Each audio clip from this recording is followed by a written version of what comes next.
சின்ன வயசுல நம்ம கிரிக்கெட் விளையாடும்போது பண்ண கோமாளித்தனமான அலும்பு எல்லாமே இன்டர்நேஷனல் கிரிக்கெட்லயும் நடந்திருக்குன்னு சொன்னாங்களா நம்ப முடியுதா? அப்படி நடந்த 4 அன்யூஷுவலான சைல்டிஷ் சம்பவங்களை இந்த வீடியோல பார்த்துருவோம்.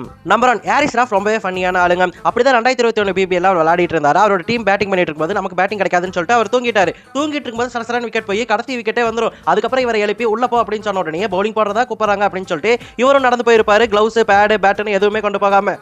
ஒரு நல்ல டீமுக்கு அழகா நான் தெரியுமாடா, கடைசி வரைக்கும் கடைசி பேட்ஸ்மேனை களத்துல இறங்க விடாம பாத்துக்கிறதா. அதுக்கப்புறம் தான் பார்த்துட்டு இல்லப்பா நீ பேட்டிங் பண்ண போகணும்னு சொல்லிட்டு பேட்டையும் கிளவுஸையும் கொடுத்து அனுப்பியிருப்பாங்க. அதுக்கப்புறம் டைம் அவுட் ஆகிடக்கூடாதுன்னு சொல்லிட்டு அவசர அவசரமா அதை மாட்டிட்டு பேட்டிங் பண்ண வந்திருப்பாரு. அப்பவும் பேடு கட்டி இருக்க மாட்டாரு. கடைசி பால் நான் ஸ்ட்ரைக் ரேஞ்சில தான் இருக்கணும் அப்படிங்கிறதுக்காக பேடு கட்டாமலே பரவாயில்ல அப்படின்னு சொல்லிட்டு ரன் ஓடி இருந்திருப்பாரு அந்த கடைசி பால்ல. ஹலோ, இதொன்னா லப்பர் பந்து கிடையாது, போய் பேடு கட்டிட்டு வாங்க, அதான் ரூல்ஸ். நம்பர் 2, இப்பெல்லாம் மனுஷனையும் போனையும் பிரிக்க முடியறதே இல்லைங்க. அது கிரிக்கெட்லயும் அடங்கும்னு சொல்லலாம். ரீசெண்டா 2025 மே மாசத்துல ஒரு கவுண்டி கிரிக்கெட் மேட்ச் நடந்துச்சு. அந்த மேட்ச்ல டாம் பெய்லி அப்படிங்கிற பவுலர் பேட்டிங் பண்ண வந்திருப்பாரு.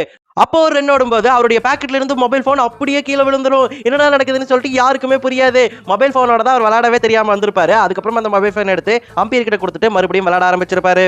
யோசிச்சு பாருங்க, பால் எல்பிடபிள்யூ ஆகிற மாதிரி போன் மேல பட்டுருந்துச்சுன்னா என்ன ஆயிருக்கும்? சுக்குநூறா நொறுங்கி இருக்கும்.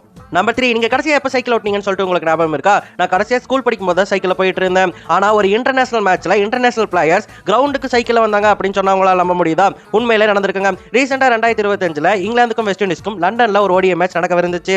அந்த மேட்ச்க்கு இங்கிலாந்து பிளேயர்ஸும் வெஸ்ட் இண்டீஸ் பிளேயர்ஸும் பஸ்ல வந்துட்டு இருந்தாங்க எப்பவும் போல. ஆனா லண்டன் முழுக்க சரியான டிராபிக். அதனால 2 டீமுடைய பஸ்ஸுமே டிராபிக்ல மாட்டிக்கிச்சு. புத்திசாலித்தனமா இங்கிலாந்து டீம் ஹோஸ்ட் என்ன பண்ணாங்கன்னா, அவங்க ஊர்ல சைக்கிள் இருக்கும் ரெண்ட் கிடைக்கிற மாதிரி இப்பவும் இருக்கு.